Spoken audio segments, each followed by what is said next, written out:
অত্র বিদ্যালয়ের প্রধান শিক্ষক, সহকারী প্রধান শিক্ষক, আমার সহকর্মীবৃন্দ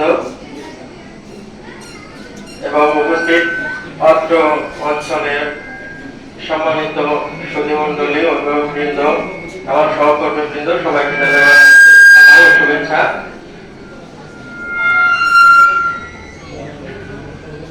অভিভাবক সমাবেশ বছরের মধ্যবর্তী একটা সময়ে অভিভাবক সমাবেশে আয়োজন করা হয়েছে।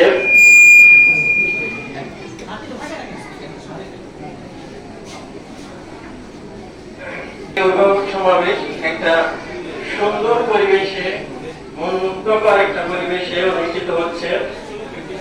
সেজন্য আমি আয়োজক কর্তৃপক্ষ সকলকে ধন্যবাদ জানাচ্ছি। তাছাড়া যারা আমাদের ডাকে উপস্থিত হয়ে আমাদের এই কর্মকাণ্ডে আরো সহযোগিতা করার জন্য স্বতঃস্ফূর্তভাবে অংশগ্রহণ করেছেন, সবাইকে ধন্যবাদ জানাচ্ছি। এইখানে যে পরিবেশ, আমরা শিক্ষকরা আছি, ছাত্র ছাত্রীরা আছে, অভিভাবক আছে, এই তিনটা সমন্বয়ে আসলে শিক্ষাটা পরিপূর্ণ হয়। আমাদের মধ্যে যদি আন্তরিকতা থাকে, আপনাদের মধ্যে যদি সহযোগিতার মনোভাব থাকে এবং শিক্ষার্থীদের মধ্যে যদি আগ্রহ থাকে, তাহলে ওই শিক্ষাটা পরিপূর্ণ হওয়া সম্ভব। কিন্তু দুঃখের বিষয় যে আমরা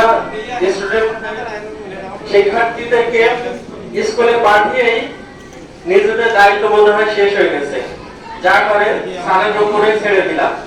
একদিন খোঁজ খবর নিয়ে দেখি না যে আমার সন্তান স্কুলে আছে, সেখানে কেমন লেখাপড়া করতেছে, কিভাবে তাদের লেখাপড়াটা হচ্ছে, কিভাবে আরো উন্নত করা যায়, এ বিষয়ে কারণ তেমন কোনো আগ্রহ থাকে না। আজ পর্যন্ত আমি দেখি না যে কোনো গার্ডিয়ান 1 মিনিট একটু ফোন দিয়ে খোঁজ নিছে যে স্যার আমার ছেলেটা কেমন পড়াশোনা করে, বা আমার ছেলেটা কেমন পড়াশোনা করে, আমার মেয়েটা কেমন পড়াশোনা করে, এই বিষয়ে কারো কোনো আগ্রহ নাই। মানে এক ধরনের দায়িত্ব অবহেলা। যদি আপনারা দায়িত্ব অবহেলা করেন, তাহলে ওই শিক্ষাটা কখনো পরিপূর্ণ হবে না। আপনার সন্তান যত ভালো হোক না কেন, যেমন এগোতে পারবে না। আর তাছাড়া আমরা স্মার্ট যুগে স্মার্টফোন হাতে ধরিয়ে দিয়ে আমাদের বাচ্চাদের ভবিষ্যৎকে আমরা নষ্ট করে দিই।